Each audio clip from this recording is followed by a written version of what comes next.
The party seeking to be joined, they came to court. They sought for an adjournment, which we oppose. And they equally filed one application to set aside the proceeding of 25th of this month, which they participated actively. And we told the court that that is a tactic to arrest the judgment of the court, which is unknown to our law. So the court agreed with us, and the court proceeded to deliver its ruling and judgment. The ruling is a result of the application to stay further proceedings, which the court refused because that was first taken. Then the court now proceeded to the judgment. And you've heard the judgment. The judgment is very clear. The court said it loud and clear that the convention held on the 15th and 16th was legally held, valid and proper. And that since it was held pursuant to order of court, and INEC was here when that order was made, INEC, all authorities are bound to give effect to that convention, including INEC. So that is very clear in the judgment. So there is no doubt about that. So the convention remains valid and it remains legally until, except there is a contrary pronouncement from the appellate court. Well, the law is simple. When there are conflicting judgments of court of coordinate jurisdiction, the latter in time prevail. The one that come out last prevail. So this judgment prevail override the one of the Federal High Court because it came out last.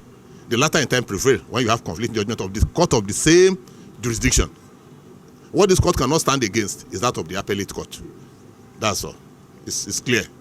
All requirements that was required from the PDP to the INEC were already put in place. 21 days notice as required by the Electoral Act was served on INEC, and all the states where congresses were supposed to be held, they were held, and the report of same were served on the INEC. And that is why the court has now come to say that the convention was validly held. Remember that this convention was held based on the order of the court, which was interim earlier. The effect of this now is that whatever, they will now have a final judgment that validates that convention that was held at that time.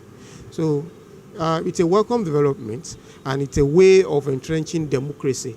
This is, parties can be aggrieved and come to court, and the courts will decide whichever way.